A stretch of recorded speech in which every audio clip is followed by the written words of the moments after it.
So Cameron, after I got out of high school, my whole goal was to go be a pilot. I want to be a commercial pilot, and I was going to take a year off before going to any pilot training, and I was just going to race my motorcycles. I was racing motocross and I was racing street bikes at the time, and so I decided to get a job selling cars, and that would give me the funds I needed to go race. And what happened is I started excelling really quickly in the car world and started making a lot of money at a very young age.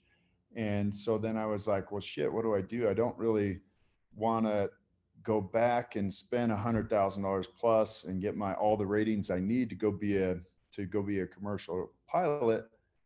Maybe I'll just stay in the car industry and just buy one of my own airplanes and go to a little private flight school. And that's what I ultimately did. And I spent 15 years in the auto industry, everything from selling cars to managers, floor manager, finance, GSM, general manager. When I was 25 years old, I was running the largest dealership in Utah as a general sales manager. We had 60 salespeople, 15 managers selling 600 cars a month. And I was making more money than I was doing really well financially. Yeah. But I still had this itch, like I wasn't following my heart or my passion of being in the aviation world. So I did get my pilot's license. I bought a little airplane, and as I continued to grow in the car world, I would flip airplanes on the side for fun, little Cessnas. I even bought one on eBay one time without even seeing it, and flipped it and whatnot. That's a funny story.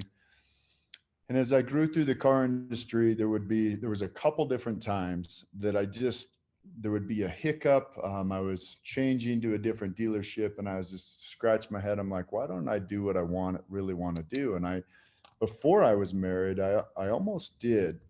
I interviewed to go sell new Cessna airplanes. This is when I was 24 years old. Is before I took the job running the big Dodge and Toyota dealership that I just mentioned. And I went out and interviewed, and I just was so excited about I was going to move to Long Beach. I was going to live in my big boat in the marina, and I was dating my previous wife at that time. We weren't married yet, but that was the plan. I was just going to change my life and do it.